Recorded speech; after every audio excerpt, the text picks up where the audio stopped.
For my culture immersion experience project, I chose to do it on the Lebanese culture.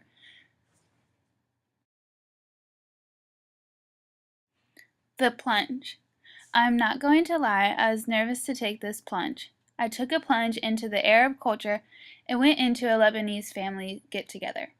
I arrived at 6, my normal dinner time, but we did not eat until about 8. This is normal for them. Also, they never eat alone. It's always family-oriented. While dinner was being prepared, we sat around and talked, while enjoying a few hors d'oeuvres of nuts, olives, pita bread, and hummus. The main dish was called fattoush, which is a Lebanese crumble bread salad with sumac and pita chips, and a flank steak. Both were amazing. Normally they prefer poultry over red meat. This family was very sociable and very polite. After dinner, we smoked hookah. Overall, I enjoyed my time in the plunge, and I would not feel uncomfortable doing it again. Who is he? My interviewee is Tony Kahal, 34 years old, and was born and raised in Lebanon. He lived there for the first 16 years of his life, and then his mother sent him to America because he was getting into too much trouble. He lived in his uncle's house in Georgia and worked for him at his welding company. Once my interviewee got on his own feet, he then moved up to Virginia and became a co-owner with his uncle of an oil and gas line company. He currently lives in Northern Virginia and owns his own Shell gas station along with his co-op with his uncle. Membership and importance. It is important for Tony to be a part of the Lebanese culture. In order to be accepted, it is important to have thick skin and be able to carry on day by day as a Lebanese man or woman would.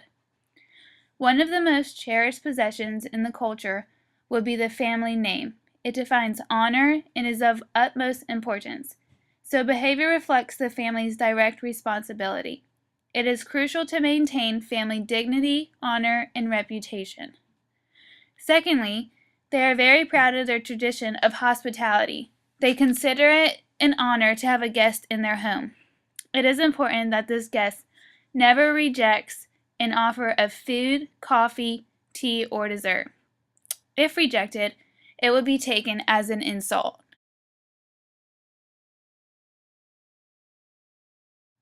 Positive and negative pride.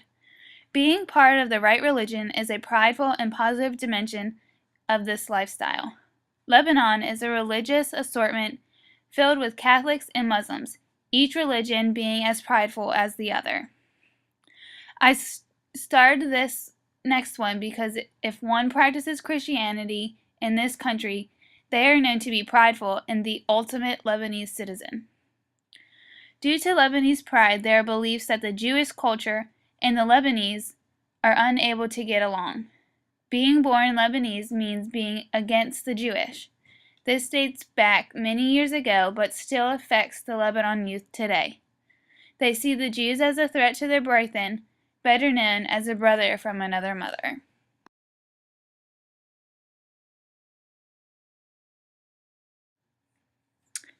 Affecting your membership within the social life. In this culture, Lebanese try to refrain from losing their temper in public because it shows a weakness of character. They will show respect to others until it is a challenge, and then voices will raise and body gestures will be shown until they feel that they have gained their honor back. Within a career, whether it is a Fortune 500 company or a small business, generally meetings begin with tea or coffee. Meetings are not necessarily private. They use the open door policy, meaning people will come and go as they please. Phone calls may be answered, or the tea boy may come in to take drink orders. Prepare for many interruptions. They learn not to take housing and living situations for granted. Many of the houses in Lebanon are very small and have a minimum of running water. Only at specific times is electricity available, and two-bedroom homes are shared with more than just one family. Lebanese people are able to survive in the harshest of socially incorrect neighborhoods due to being in constant civil war. Interactions with others has affected Tony. Lebanese people are touchy-feely. Direct eye contact with physical contact is the cornerstone in Lebanese communication. Americans are not used to these behaviors, so they may feel uncomfortable. One touch from someone or a kiss on the cheek would result in a lawsuit here in America. In Lebanon, it is the complete opposite. One must not break eye contact as it conveys trust, sincerity, and honesty. But when dealing with the elder, prolonged direct eye contact is considered rude.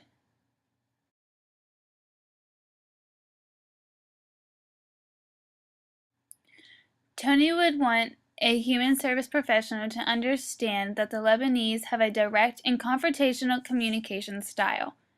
With this communication style, the Lebanese, especially younger generations, have a need to establish and maintain the personal honor and respect. They rely heavily on the context to explain the underlying meaning of their words and actions. Lebanese give off nonverbal cues, so it would be important for the counselor to understand these to gain a full comprehension.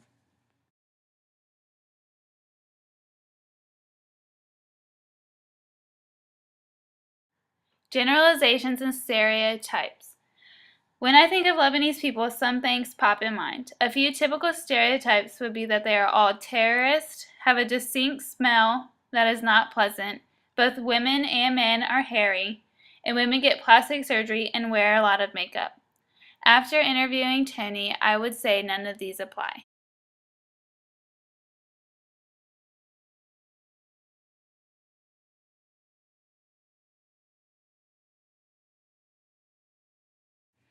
These are a few pictures of Lebanon. It's the flag, where they're located, right next to the Mediterranean Sea, and then a sign saying, "Drive in, our town is your town." They are very hospitable. One comment on oppression that Tony gave me was, although this is a land of freedom and opportunity, it is often difficult to successfully achieve goals based on race and color. Tony is living against this and is trying to obtain his set goals and reach beyond them further. A few things to keep in mind and take into account when counseling a Lebanese client.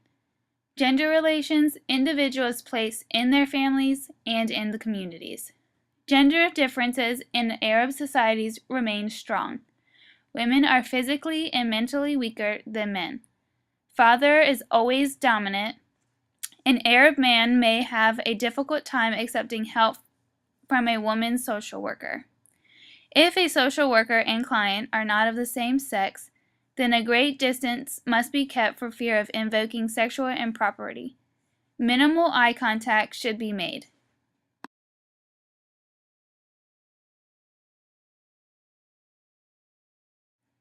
Out of this project, I have gained a new perspective of the Lebanese culture. They are very open and friendly. I would say that the typical stereotypes held against this culture is not true.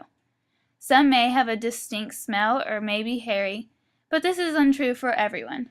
After interviewing Tony, I was able to make a mental note for the near future if I ever have a Lebanese client. I think it is important to gain perspectives on other cultures in this field because you will most likely have a diverse group of clients coming into your practice. And being able to understand and know a few things about them will help ensure them from being offended. On another note, after taking the plunge, I'm pretty sure I gained at least an extra 5 pounds. The food was amazing. I highly recommend Lebanese cuisine. I really enjoyed this project. Thanks for listening. Are there any questions or comments?